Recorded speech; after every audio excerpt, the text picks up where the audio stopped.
There are three possible landing spots for Tyler Stephenson. JJ Bleday might have an American League suitor, and are we talking about a bunch of teams wanting Spencer Steer?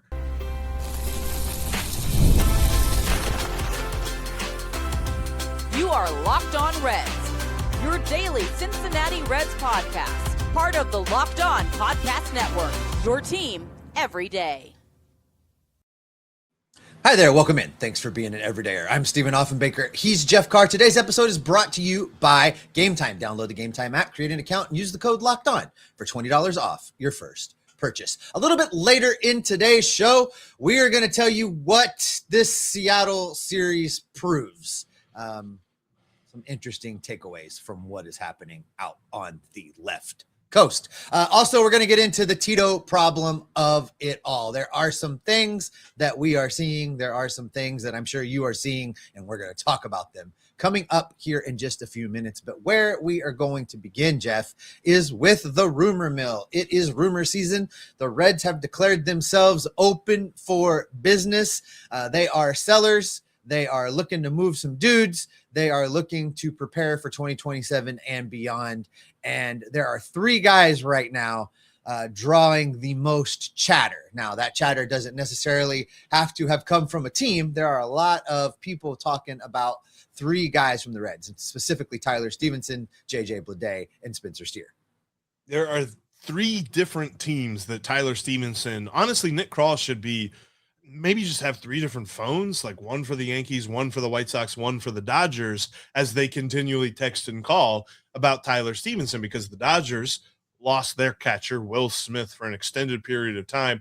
The guy behind him, Dalton Rushing, might be the biggest villain in Major League Baseball for many different reasons, but also he's kind of missing on expectations right now. And I think that they've got a tough catching situation because of injury. Same with the White Sox. They just lost their starter, Kyle Teal, for an extended amount of time with an ankle issue, and they really don't have a backup. They just called up one of their higher-ranked prospects in Edgar Caro, who there's been a lot of wondering as to if he will stick on as a catcher for much longer, but he's kind of just their stopgap for the moment. And then you have the Yankees, whose catching position is all defense, no offense whatsoever. Austin Wells is down there around Ke'Bryan Hayes OPS plus levels, and then they just really haven't found a reliable backup. So all three of these teams should be keen on acquiring Tyler Stephenson at this deadline, for reasons also because I think that Tyler Stephenson might be the best catcher available. I mean, there's a lot of folks talking about Minnesota's Ryan Jeffers. There's a lot of folks talking about the Rockies' Hunter Goodman, who we just saw mashing all the dingers on Sunday against the Reds. But I don't think either one of those teams are going to trade those guys. The Rockies are building around Hunter Goodman. They still have multiple years of team control left on him, and he's far and away their best player. And Ryan Jeffers, the Twins are in it. The Twins are in the wild card race, and they're not really that far out of the AL Central because nobody's really gone crazy in the American League as far as being good goes. So I think that Tyler Stephenson might be the number one option on the market for a team looking for a catcher. You know, of those three places, I feel like the Dodgers are the best fit in this deal. They're the team that doesn't care about money. They're the team that if, they're looking to bring somebody in that they have a potential to extend, to keep around, that's the Dodgers also. And their farm system has quite a few talented prospects that the Reds could get in return in order to make this a sweet deal for the Reds as well. I like the fit with the Dodgers, and I think that the conversation should be starting there. Now, if you can create a bidding war using those other two teams, because I think you're right, Tyler Stephenson is probably the best catcher available at the deadline right now. And he has picked a great time to show a little bit more pop. He's picked a great time. We're on a countdown, 32 to go, by the way. He's picked a great time to show a little bit more pop. He's had some gap power recently. His at-bats have looked good. And, he is the ABS machine. If Tyler taps his head, the umpire already knows he was wrong. So he's bringing a lot to the table for a team that's looking to acquire him. So I think of the three guys we're going to talk about in this segment, Jeff, I think Tyler Stephenson is the guy that's most likely to be dealt and also most likely to bring you a pretty good return. And I think too, like every Darius will know the 32 countdown, meaning how many more home runs he has to get to the number 40. But I mean, he's been hot as of late with the bat. I mentioned the other day, the last calendar month, he's hitting 380. I mean, he's looked really good in the lineup. And so hopefully that's something that other teams take into account in a bidding war would be nice. The other guy that we've heard not really rumors about, but there has been something that is easily linking him to a possible deal, is that the Houston Astros have come out and specifically said they are looking for left-handed outfield bats. JJ Bleday fits that moniker. Let's get, I don't even know. I mean, let's run the checklist. JJ Bleday plays where? Outfield. He bats left, and the Astros are looking for outfielder that hits left-handed. Done deal. Let's go, Nick. Get a phone. Let's see what you can put together. And here's the key here. Like, I think it's funny because everybody keeps saying this, and I don't disagree, but everybody's just like, yeah, but Nick Krall is the guy running this trade deadline. How excited are we going to get? He at least got the first part right and said that they're open for business. He's not like trying to throw some pie in the sky out there like, well, we could win the next 20 ball games and still be in this thing. Like, he's not doing that anymore, which is nice. So at least he's got the first part right. Now let's start getting the next couple of parts right. Start talking to those three teams about Tyler Stephenson. Start talking to the Astros about J.J. Bleday and a couple of other teams. There's always teams looking for left-handed outfielders. And then you also have the Spencer Steer of it all. And I find this intriguing because this is one of those things where we try to tell people in the offseason, be careful what you read, whether it's a rumor or not. What's going on with Spencer Steer right now aren't necessarily rumors. There is one rumor that was reported that the Reds have received multiple calls from multiple teams interested in Spencer Steer. Those teams are not named, and the interest level has not been gauged. The rest of it is all blogs for X team saying why they should go get Spencer Steer. There's a lot of Toronto Blue Jays talk out there. There is some Cleveland Guardians talk out there. There's a couple of other teams that have talked about this, but it's all people just being like, boy, wouldn't it be great if our team went out and got this guy? These aren't rumors. These are just speculation. And it just leads me back to what I said yesterday. You weren't on the show with me, but what I said yesterday was the rumors about Spencer Steer being available is just for Nick Krall to get somebody on the phone so he can be like, let me tell you about Nathaniel Lowe. Or let me tell you about Eugenio Suarez. He's like, I'm glad you called about Spencer Steer. We've got a lot of pitching. Like Caleb Ferguson, Pierce Johnson, and even Brady Singer if you're looking for a starter. Like, I think it's all a tactic. I don't think Spencer Steer is as available as we are currently hearing he is. Right, because really from inside the building, they haven't said Spencer Steer is available. They've just said there's been some phone calls, and that's what was reported. Yeah. And there hasn't really been any follow-up to that either. I think you're right in that Nick Krall is trying to get other, presidents of baseball operations, other general managers on the phone. And have these conversations. There are a lot of pieces. You just rattled through them. There's several quality arms in the bullpen that the Reds could move. That's Caleb Ferguson. That's Pierce Johnson. There is a quality starting pitcher, not the top tier, but maybe that next group in Brady Singer that could bring you a decent return, bring you some pieces you could build with next year. And then, as sad as it is from you like the guy, you like his vibes, Eugenio Suarez, if somebody comes a calling for Gino and is willing to take him on right now, I think you've got to make that deal because as popular as he is, as fun as it is watching him and Jim Day interact, that's not going to win the Reds any ball games in the future. And if you can trade him away and get something for him, it probably ends that relationship for good, trading him away a second time. Eugenio Suarez loves Cincinnati. That's why he's back here. He wanted to be back here. So trading him away a second time probably ends that relationship. But sometimes, you have to look at the business side of this and do what you got to do. So if somebody wants him, I'm entertaining offers for him. I think Spencer Steer, a deal for Steer, Jeff, probably would have to be one of those deals where if you're Nick Krall, you're like, I just couldn't say no. This deal is so good that I just couldn't say no. And I don't know that they're going to get that kind of an offer for Spencer Steer right now. No, and I've seen multiple blogs that People are talking about their team possibly going and getting Spencer Steer, and they are saying what I told you, is that other teams are going to value him like a platoon first baseman, not an everyday super utility guy. And the Reds are going to be trying to acquire a trade commensurate with their value, and they're just not going to get that. I don't see that. I don't see that happening. And when it comes to this whole thing of Geno, like last night actually kind of pricked me in a very annoying spot because they spent a couple of minutes talking about his big time home run for Seattle in the playoffs and all this other stuff. And I'm like, dude, I wanted this year to be about this year, this reunion tour with Eugenio Suarez to be fun. I think I said he was going to hit 50 bombs. Boy, I was wrong. But when it comes to what we've seen, all we have seen is, boy, you remember when he was good. And that's not been this year. And so if somebody wants him, I guess, trade him to that team that can hopefully give him some. This is going to be a busy deadline for the Reds, as it should be. I don't know how busy it's going to be for the league as a whole, but the Reds are going to be very busy. We're going to be all over the rumors right here on the Locked On Reds podcast. But I know this, Steve, coming up next, I want to switch gears a little bit. We've been talking about the deadline, but I really think that there's a big problem with Terry Francona. And I think that it's right there in front of us.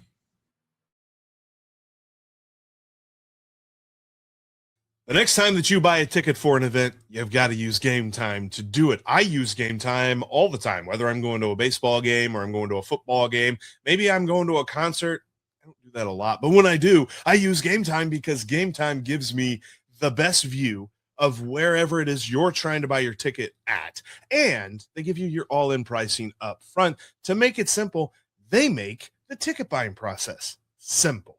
There's so many other things out there that try to sell you tickets, but Game Time is the one that does it the best. And I use it so frequently, I have absolutely no problem endorsing Game Time because they rock. Plus, if you download the Game Time app today, create an account, and use the code Locked On, you'll get $20 off your first purchase. So you've got that ticket buying process made easy, and you got a little extra $20 to go on top of that for your first purchase. Download Game Time today. Use that promo code LOCKEDON over on Game Time. Swipe, tap, ticket, go. Download Game Time today.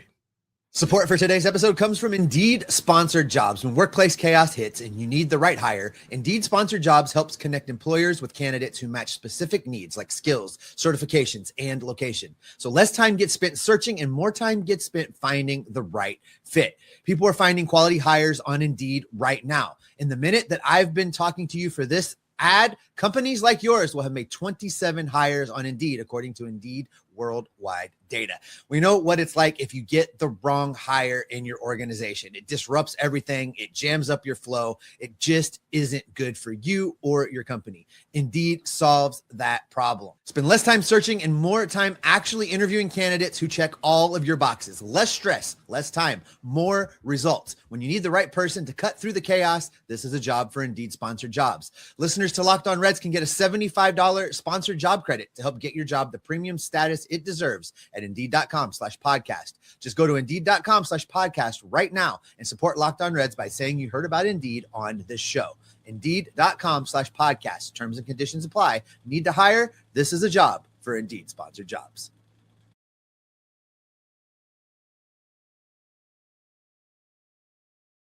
Thank you for making Locked On Reds part of your day, whether we are your first listen, your second listen, however many listens. Thank you for joining us and talking some Reds for a little bit right here on Locked On Reds. We invite you to join our Everydayers Club. If you go to lockedonreds.supercast.com or you just follow the link down in the description below, you can learn more about this. It's $5 a month, $50 for the whole year. You get an ad-free podcast feed on your favorite app. It's audio app. And we will have some more stuff coming for you later on this month. Make sure you check that out today. All right, Steve, I was thinking about this last night. This was a little bit before Terry Francona decided to dare Cal Raleigh to have a good at bat and load the bases for him. But I have a problem with what has been the Terry Francona era these last 2 years. And I know there's going to be some folks like, how do you have a problem with it? You took him to the playoffs last year, all this other stuff.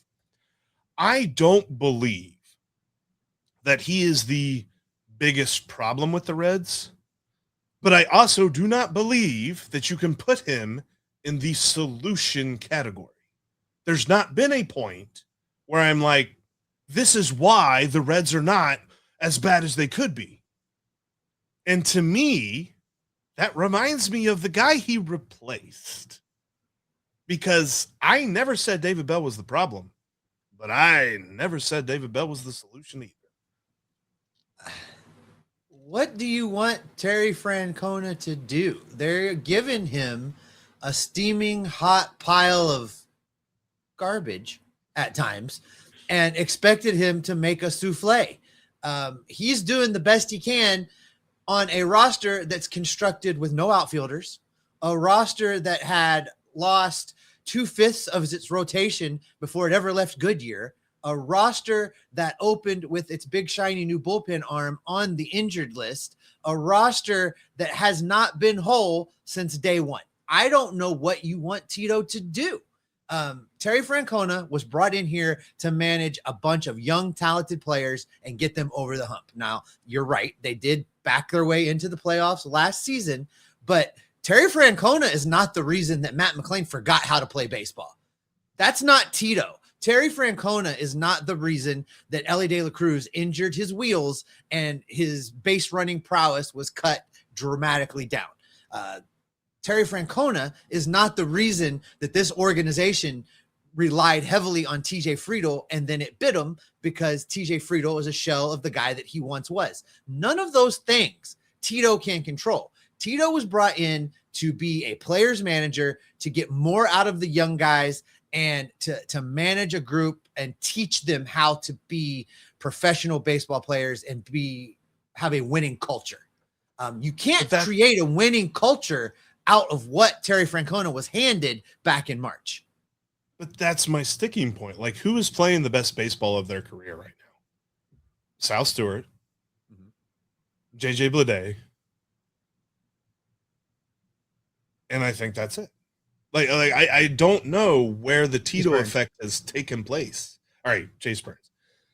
I don't know where the Tito effect has taken place with this roster. Last night, Ellie De La Cruz looked like he was a rookie again, making error after error. Edwin Arroyo went on the shallowest fly ball that I've ever seen any base runner attempt to tag from third and score on, and he was out. You, me, and everyone could have made that throw, gotten him out. There's so many of these unforced errors, just bad baseball plays that happen. And then you have on top of that the decisions that are made at times that all managers go through, and all managers make bad decisions at different points of the season. It's a long season. But the fact that you have all this other stuff that the Reds are not good at, and then you add in there, sometimes there's bad strategy to boot, to me, that is just Terry Francona sliding back into the problem that is the Reds and not stepping forward and offering a solution. And that, to me, is what has been the biggest problem. It doesn't affect his legacy. He's still a Hall of Famer. He still had an amazing career as a manager. But I think that we will look back on this tenure unless something dramatically shifts. That's likely the roster. I begrudge you that. But unless something dramatically shifts with the core of this baseball team over the next year and a half, we are going to be talking about, yeah, he's a Hall of Famer, but do you remember that time in Cincinnati? That was kind of rough. You know, you have to look at the constant, Jeff. Everybody was excited when David Bell came in. He was going to bring new ideas, new ways of doing things, new processes, more analytically driven, all of those things. Everybody was excited when the Tito hire was made. He was going to come in. He's going to, go the opposite direction, really. He's going to be a player's manager. He's going to be, a little bit more old school. He's going to, teach that success. But the constant here is the Reds front office and the Reds ownership group and the culture that those two groups of people have created around here. Tito needed everything to go right in order to do the things that Tito was brought in here to do, and almost nothing has gone right. So, are you right in what you're saying about we're going to look back on, oh, yeah, man, that was a letdown. yeah, that's what's going to happen. And that's not really fair to Tito. But yeah, you're right. That's how we're probably looking back on the Terry Francona era whenever it ends. I don't think he's going to leave early. You and I talked off air about, does he retire? Does he just hang it up? No, I think he rides out this contract. That's one more season. Then I think there's an option on the backside of that, right? I think it was a 3-year deal plus an option. Similar deal to David Bell's initial deal with the team. Right. So I see him at least riding out the 3-year deal, getting through whatever the next baseball season looks like. I don't know what that's going to look like, but I think he sticks for that. And then maybe we're having a conversation. Maybe Terry's heading back out to Arizona to play golf. I don't know. Do you think that, because thinking about that, knowing the way that this team likes to operate, do you think that they are looking for a clean break like that? Like they're not going to get rid of the front office until Tito leaves, and they're not going to get rid of Tito. Like period. Like they're going to let Tito make his decision. I don't think he can do anything as bad to get fired. And I don't think he should be fired, but I'm disappointed in the fact that he's not like rising above the chaos here. But my point is, like, is there a world where when Terry Francona leaves, then ownership's like, you know what, maybe this is the time to hit the reset button totally? So that's a real interesting question, because the way I see this kind of shaking out, you and I are in complete agreement that they need a clean sweep in the front office. Just if you've worked here in the front office, sorry, your time is up kind of change. When I think that should happen, well, it should have happened already.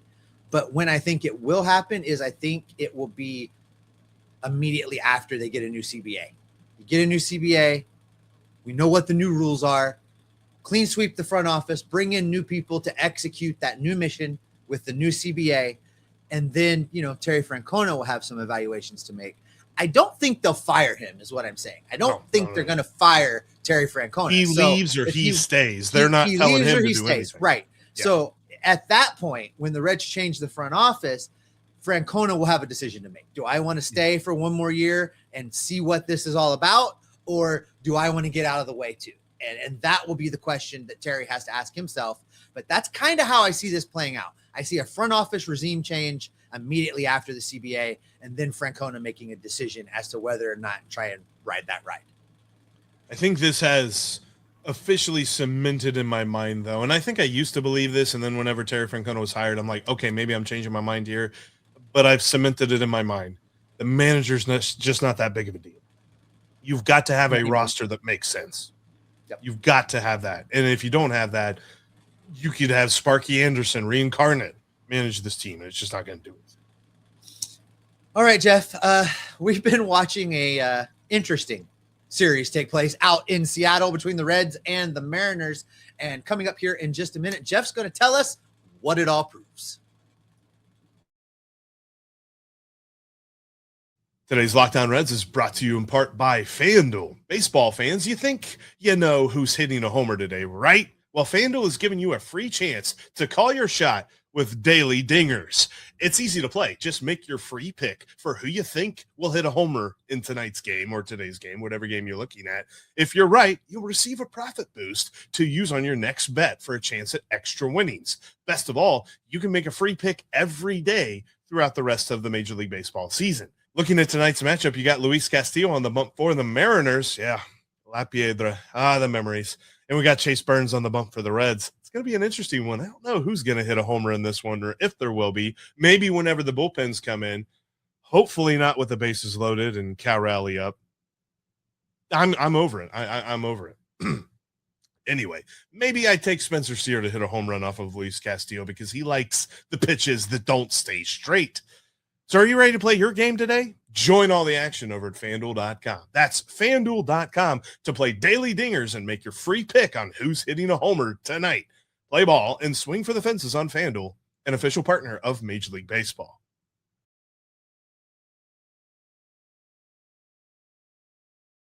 If you can't watch us here on YouTube, we are available on every single audio podcasting platform that's out there. If you find one we're not on and you need us to be there, message Jeff. He can probably make it happen for you. That's also where the Everydayer Club lives in the audio feeds. Ad-free Locked On Reds, $5 a month, $50 a year. The ad for that's down in the show descriptions. Just real quick before we get into your takeaways and what this series proves. This pitching matchup today If you want to watch a pitching matchup that, it harkens back to the day of, oh man, great starting pitchers duel, Chase Burns, Luis Castillo, man, that's going to be fun. I always get in my feels when I watch La Piedra pitch because I loved him here and I miss him here. I know it's been forever since he's been a Reds pitcher, but still, like I love La Piedra, and I'm really excited to watch him go. Really excited to watch Chase Burns pitch, because anytime Chase Burns pitch, as annoying as this season has been for the Redlegs, this has been a breakout season for Chase Burns in a way that has made his starts appointment television if he's on the road, and then a really good reason to go down to the ballpark if they're here at home. Like he is so much fun to watch. I'm looking forward to it, and especially if we get the lineups that we got last night, and just the way that both teams were hitting, these guys might pitch complete game shutouts, like dueling complete game shutouts, because neither team looked like they wanted to hit. The reason that the Mariners even got their first run is because the Reds fielding just decided to not help Andrew Abbott, who pitched phenomenally well last night. But I think that this is going to be a fun one to watch tonight. But it does kind of lead me back into where I'm thinking about this series, because coming into Seattle, the Reds had some nice vibes because they scored a gajillion runs in Colorado, which you're supposed to do. But you at least felt good about the offense coming into this thing. And then the very first night, they reminded us that ain't who we are, man. That's just not it. And maybe they go off tonight, maybe they go off tomorrow, but they're not going to do it in both games because Seattle pitches really well. And Seattle has been disappointing in their own right, but their disappointment is shared by everyone in their division. They are the only team at 500 in the AL West. Everyone else is below it.